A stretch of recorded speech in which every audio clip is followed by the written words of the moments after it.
ہر ایک نیکی کی جڑ یہ اتقاء ہے، اگر یہ جڑ رہی سب کچھ رہا ہے۔ پھر آپ فرماتے ہیں تقویٰ ایک تریاک ہے، جو اسے استعمال کرتا ہے تمام زہروں سے نجات پاتا ہے، مگر تقویٰ کامل ہونا چاہیے۔ تقویٰ کی کسی شاخ پر عمل پیرا ہونا ایسا ہی ہے جیسا کسی کو بھوک لگی ہو اور وہ ایک دانہ کھا لے، ظاہر ہے کہ اس کا کھانا اور نہ کھانا برابر ہے۔ ایسا ہی پانی کی پیاس ایک قطرے سے نہیں بجھ سکتی۔ یہی حال تقویٰ کا ہے، کسی ایک شاخ پر عمل موجب ناز نہیں ہو سکتا جب تقویٰ، پس تقویٰ وہی ہے جس کی نسبت اللہ تعالیٰ فرماتا ہے ان اللہ مع الذین اتقوا۔ خدا تعالیٰ کی معیت بتا دیتی ہے کہ یہ متقی ہے، یعنی اگر حقیقی تقویٰ ہے تو خدا تعالیٰ خود اپنے فضل سے اظہار بتا دیتا ہے، اور اس کے فضل کا اظہار بھی ہوتا ہے۔ بس یہ تقویٰ ہے جو ہمیں حاصل کرنے کی کوشش کرنی چاہیے۔ پھر آپ فرماتے ہیں گو اعادہ کلام ہوتا ہے، بار بار وہی باتیں آ رہی ہیں، مگر چونکہ غفلت لگی ہوئی ہے، ایک طرف وعظ اور نصیحت سنی جاتی ہے، دل میں تقویٰ حاصل کرنے کے لیے جوش پیدا ہوتا ہے، مگر پھر غفلت ہو جاتی ہے۔ اس لیے ہماری جماعت کو یہ بات بہت یاد رکھنی چاہیے کہ اللہ تعالیٰ کو کسی حالت میں نہ بھلایا جائے، ہر وقت اسی سے مدد مانگتے رہنا چاہیے، اس کے بغیر انسان کچھ چیز نہیں۔ خوب یاد رکھو کہ وہ ایک دم میں فنا کر سکتا ہے۔ طرح طرح کے دکھ اور مصیبتیں موجود ہیں، بے خوف اور نہ ڈر ہونے کا مقام نہیں۔ اس دنیا میں بھی جہنم ہو سکتا ہے اور بڑے بڑے مصائب آ سکتے ہیں، خوب یاد رکھنا چاہیے۔ اب آج کل تو ایٹمی جنگوں کی باتیں ہو رہی ہیں، تو وہ تو ایک جہنم ہی ہے، اس کے علاوہ بھی بم جو ہیں وہ آگ کے گولے ہی ہیں۔ فرمایا خوب یاد رکھنا چاہیے کہ کوئی کسی کی مصیبت میں کام نہیں آ سکتا اور کوئی شریک ہمدردی نہیں کر سکتا جب تک خدا خود دستگیری نہ کرے اور اپنے فضل سے آپ اس مصیبت کو دور نہ کرے۔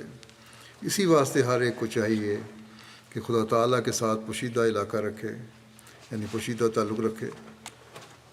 جو شخص جرت کے ساتھ گناہ، فسق و فجور اور معصیت میں مبتلا ہوتا ہے وہ خطرناک حالت میں ہوتا ہے، خدا تعالیٰ کا عذاب اس کی طاق میں ہوتا ہے۔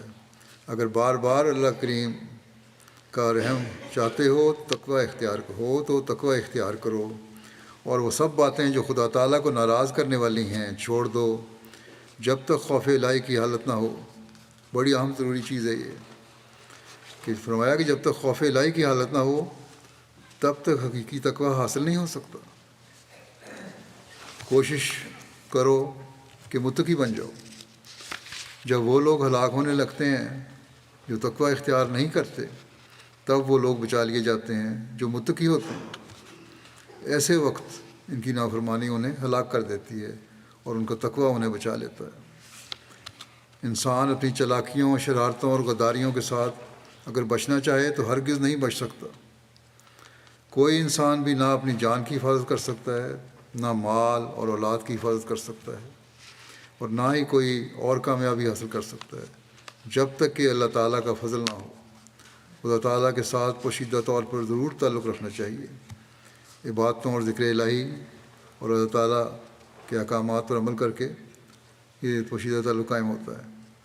فرمایا کہ خدا تعالیٰ کے ساتھ پوشیدہ طور پر ضرور تعلق رکھنا چاہیے، اور پھر اس تعلق کو محفوظ رکھنا چاہیے، یعنی مستقل رہیے۔ پھر عقل مند انسان وہی ہے جو اس تعلق کو محفوظ رکھتا ہے، اور جو اس تعلق کو محفوظ نہیں رکھتا وہ بیوقوف ہے۔ جو اپنی چترائی پر نازاں ہے وہ ہلاک کیا جائے گا اور کبھی بامراد اور کامیاب نہیں ہوگا۔ دیکھو یہ زمین و آسمان اور جو کچھ ان میں نظر آ رہا ہے، اتنا بڑا کارخانہ کیا خدا تعالیٰ کے پوشیدہ ہاتھ کے سوا چل سکتا ہے؟ ہرگز نہیں۔ یاد رکھو جو امن کی حالت میں ڈرتا ہے وہ خوف کی حالت میں بچایا جاتا ہے، اور جو خوف کی حالت میں ڈرتا ہے تو وہ کوئی خوبی کی بات نہیں۔ ایسے موقع پر تو کافر مشرک بے دین بھی ڈرا کرتے ہیں۔ فرعون نے بھی ایسے موقع پر ڈر کر کہا تھا آمنت انہ لا الہ الا الذی آمنت بہ بنو اسرائیل وانا من المسلمین،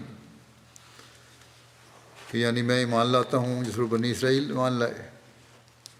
اس کے سوا کوئی معبود نہیں ہے اور میں فرمانبرداری کرنے والوں میں سے ہوں۔ فرمایا اس سے صرف اتنا فائدہ اسے ہوا کہ خدا تعالیٰ نے فرمایا کہ تیرا بدن تو ہم بچا لیں گے مگر تیری جان کو اب نہیں بچائیں گے۔ آخر خدا تعالیٰ نے اس کے بدن کو ایک کنارے پر لگا دیا۔ ایک چھوٹے سے قد کا وہ آدمی تھا۔ غرض جب گناہ اور معصیت کی طرف انسان ترقی کرتا ہے تو پھر لا یستاخرون ساعۃ ولا یستقدمون والا معاملہ ہوتا ہے، یعنی نہ اس سے گھڑی پیچھے رہ سکتے ہیں نہ آگے بڑھ سکتے ہیں۔ بس جب اجل کی بلا آ جاتی ہے پھر آگے پیچھے نہیں ہوا کرتی۔ انسان کو چاہیے کہ پہلے ہی سے خدا تعالیٰ کے ساتھ تعلق رکھے۔ بس خوش قسمت ہیں ہم میں سے وہ جو اس رمضان سے حقیقی فائدہ اٹھاتے ہوئے اپنے تقویٰ کے معیار کو اس مقام پر لانے کی کوشش کریں جو خدا تعالیٰ ہم سے چاہتا ہے۔